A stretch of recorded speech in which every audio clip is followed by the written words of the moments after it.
E depois do emocionante, impactante e divisivo terceiro episódio que pôs fogo aí na internet, o que não é grande surpresa, a gente tem o quarto episódio de The Last of Us. Esse aqui bem mais focado na Ellie, no Joel, na ligação deles que vai aos poucos ficando cada vez mais forte. Vai aos poucos trazendo nuances, mais camadas daqueles personagens e do mundo, das pessoas que estão em volta deles. Então, bora lá.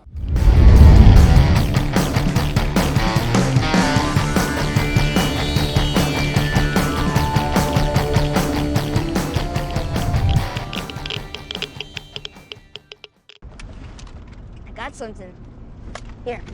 This make you all nostalgic? Sejam todos muito bem-vindos a mais um Refúgio Cult, meus amigos, hoje para o quarto episódio de The Last of Us. Please hold my hand, ou por favor, segure a minha mão, é o nome desse episódio. Lembrando para você, tá cheio de spoilers do episódio aqui. A gente tá fazendo, a cobertura de todos os episódios da série. O terceiro, o segundo, o primeiro, já tem análise bonitinha, é só correr lá e assistir. E antes de mais nada, tá? Eu quero já deixar todos os meus elogios e aquele conforto no coração de como a Bella Ramsey tá mandando muito bem como Ellie. A personalidade, os trejeitos, aquela coisa irônica, engraçadona, bobona, inocente, mas que também não leva desaforo pra casa, tudo isso tá sendo muito explorado no decorrer dos episódios e nesse quarto episódio aqui, ela demonstra carisma, personalidade, né? O Joel do Pedro Pascal, claro, é aquele cara mais retraído, aquele cara mais sisudo, mas perceba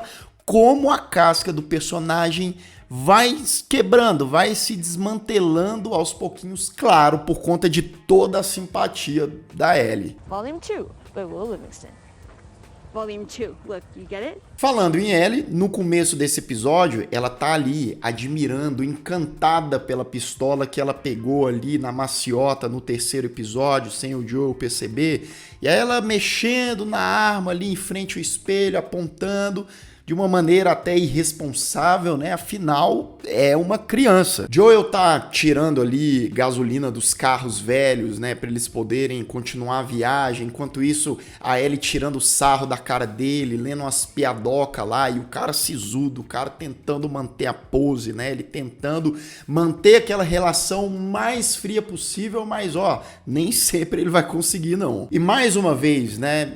Independente se é fundo verde, muita coisa ali, mas o cenário da série tá muito bom, tá muito bem feito, aquele cemitério de carros, as cidades tomadas pelos matinhos, pelos capins, e eles vão naquela road trip, passando por pontes, passando por mais e mais carros enferrujados, e aquela cena dentro do carro, cara, que a Ellie tá no banco de trás, ela descobre uma revista masculina adulta, mas fala, meu Deus, como que esse cara consegue andar com esse negócio entre as pernas? É boa demais. Depois ela joga a revista fora. Joel para o carro ali no meio da floresta, porque tá anoitecendo, eles acampam, né, mais zoeirinhas ali por parte da Ellie, e fica até parecendo meio bobo da minha parte, ficar elogiando essas interações e como um texto é agradável e essas brincadeirinhas, mas é isso que é a essência da ligação entre esses dois personagens e essa construção para eles terem esse apego emocional, mais uma vez, criando ali,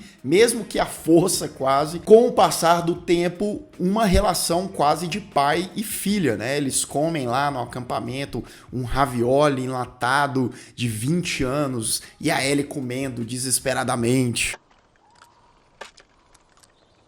Slow down. It's just slow.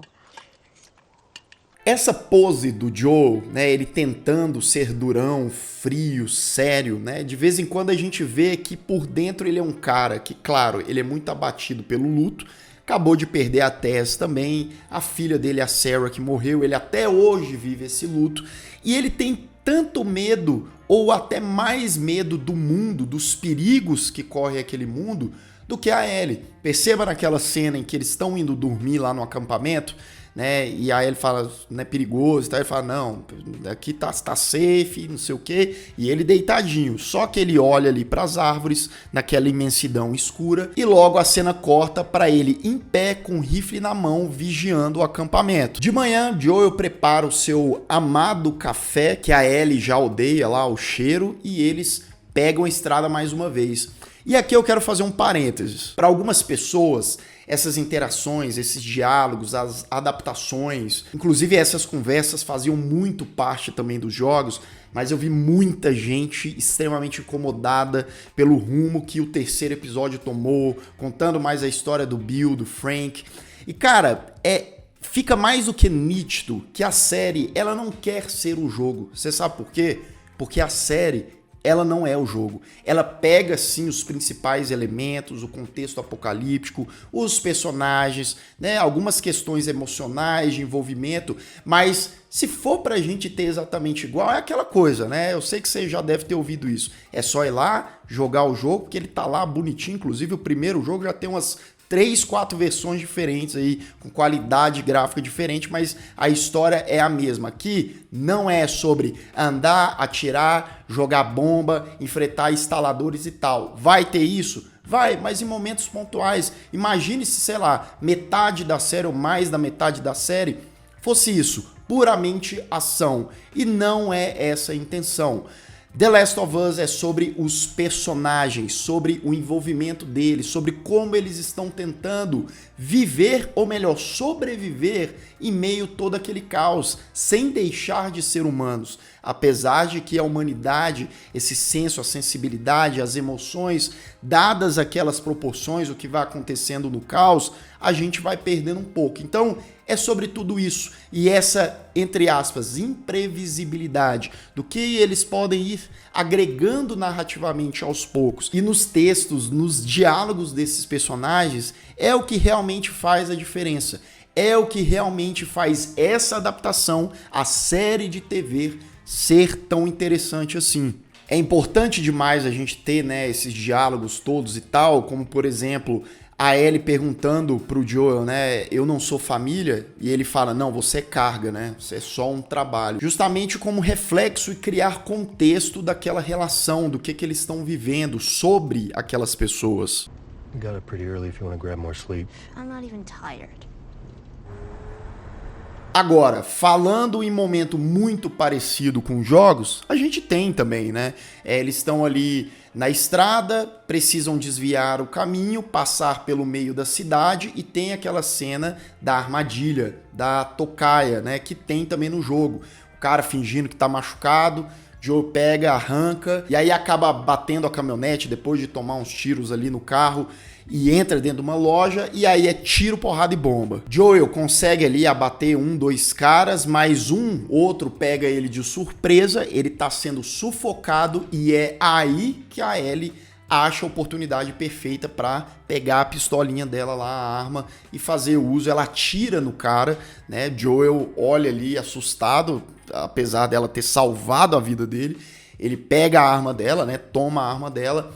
E aí é uma cena muito boa, porque o cara lá que tomou o tiro tá suplicando pela vida, mas Joel não poupa a vida do cara, né? Antes ele pede pra Ellie se retirar, mas logo depois ele mata o maluco. O que acontece é que aquele rapaz foi morto, ele tá num grupo de pessoas gigantesco, né? A gente vê ali uma tal de Kathleen, que é a líder desse grupo, aparentemente, pelo menos. Eles estão armados até os dentes e eles querem encontrar os responsáveis pela morte do rapaz, né? Lembrando que esse grupo não é nem Vagalume e nem da Fedra, pelo contrário, né? Acho que até eles estão em guerra com a Fedra e tal. E esse grupo de pessoas passa a caçar quem foram os responsáveis ali pela morte do cara e tal. Foi mais de um que foi morto, na verdade. E eles estão atrás de uma dupla, na verdade, né? Do Henry e do Sam, que quem jogou tá lembrado.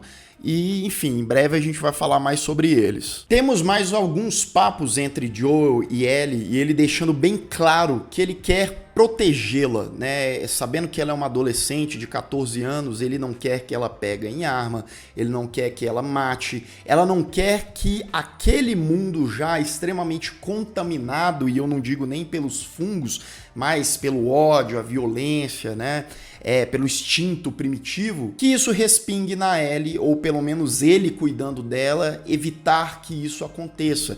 Isso reflete muito a questão dos erros, né, que o peso na consciência do Joel em relação à morte da filha, em relação à própria morte da Tess. Mas a grande verdade é que no mundo daquele extremamente violento, isso é inevitável, né? É apenas o Joel postergando o que uma hora vai acontecer. Porém, a Ellie fala pra ele, não foi a primeira pessoa que eu matei. Ele, né, fica meio assim e tal. E ele decide abaixar um pouco o escudo e, enfim, ensiná-la como pegar, atirar. Afinal, ele viu que ela é capaz. Vale também a gente mencionar que uma hora que a Kathleen, né, a líder do pessoal, tá com os caras, né, procurando ali pelos prédios, ela avista debaixo do piso de um prédio alguma coisa acendendo, alguma coisa querendo levantar ali. Coisa boa não é, né? A gente já pode imaginar o que pode vir aí pelos próximos episódios. Tô bastante ansioso, inclusive. Eles não mostram muito mais do que isso nesse aqui. I got you. Joel e Ellie entram ali em um prédio, sobem vários andares, pegam abrigo ali em um lugar, um quartinho e tal, e eles vão passar a noite ali, né? O Joel faz umas preparações para se protegerem, deitam a cabeça e eles começam mais um papo, né, sobre o peso de matar alguém. O Joel fala que com o tempo, mesmo você envelhecendo, aquilo não diminui, não fica mais leve, né? O peso, ele é presente. Mas a Ellie da quinta série, ela não perdoa. Mesmo falando de uma coisa extremamente séria, ela pega e quebra isso, né? Metendo as piadocas dela. Parece até eu no PeeWeeCast. Perguntando pro Joel se ele sabia que a diarreia é hereditária. E por incrível que pareça, Joel cai na risada. Pela primeira vez a gente vê esse homem rindo de verdade ali de uma piadoca. É a casca dele caindo aos poucos.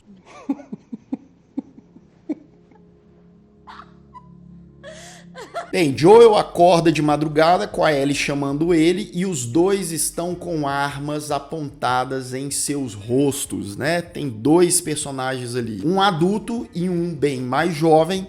E aí esses personagens aqui a gente vai falar no quinto episódio, que eles vão ter uma presença também deveras marcante. Bem, mais um ótimo episódio, tá? Eu acho que existe um peso narrativo mais puxado pela coisa da relação entre Ellie e Joel, do Joel com essa extrema proteção, e é incoerente humano da parte do Joel, de verdade, porque ao mesmo tempo que ele quer tratar a Ellie de uma forma fria, ele quer protegê-la. Mais uma vez buscando os erros lá do passado, ou melhor dizendo, aos poucos ele vai se encontrando naquela situação na melhor fase da vida dele, porque revivendo a fase que ele era pai, que a Sarah, a filha dele, estava viva. Então, mesmo que ele não perceba, ele tá passando por aquilo de novo, e o luto, que ainda é muito forte, ele vai dando uma amenizada. Ah, mas como quebrar, né, um cara que já tá há 20 anos de luto, que já passou por várias tragédias, que não sei o que. Cara, é simples e puramente a pureza da Ellie, a inocência dela, aquela coisa dela tá naquele mundo ali e mesmo assim ela não deixar se abalar. Claro, né? Ela não é boba nem nada, ela sabe que em momentos de perigo ela precisa agir, mas ela não precisa ficar com esse escudo o tempo todo. Eu dou uma nota 9 pro quarto episódio, tá? Uma boa direção do Jeremy Webb, mais uma vez o Craig Mazin aqui, trazendo bons diálogos, trazendo boas interações. E você? O que você achou do quarto episódio? Você acha que ele manteve a qualidade? Você tá satisfeito com a série? Foi um episódio rápido, né? Ele foi bem mais sucinto, bem mais direto e tá tudo bem. Eu acho que esse quarto episódio ele foi uma preparação pro quinto episódio, que muito provavelmente terá uma carga emocional ainda maior. E se você ainda não é inscrito aqui no canal, se inscreva aqui embaixo, clique no sininho para receber todas as notificações e deixe o seu like, que ajuda muito o Refúgio Cult. E eu vou ficando por aqui. Caso você tenha perdido os últimos vídeos do canal, ó, estão aparecendo bem aqui no meu lado, é só clicar e assistir. Caso o YouTube não tenha te mandado, um grande abraço e até mais.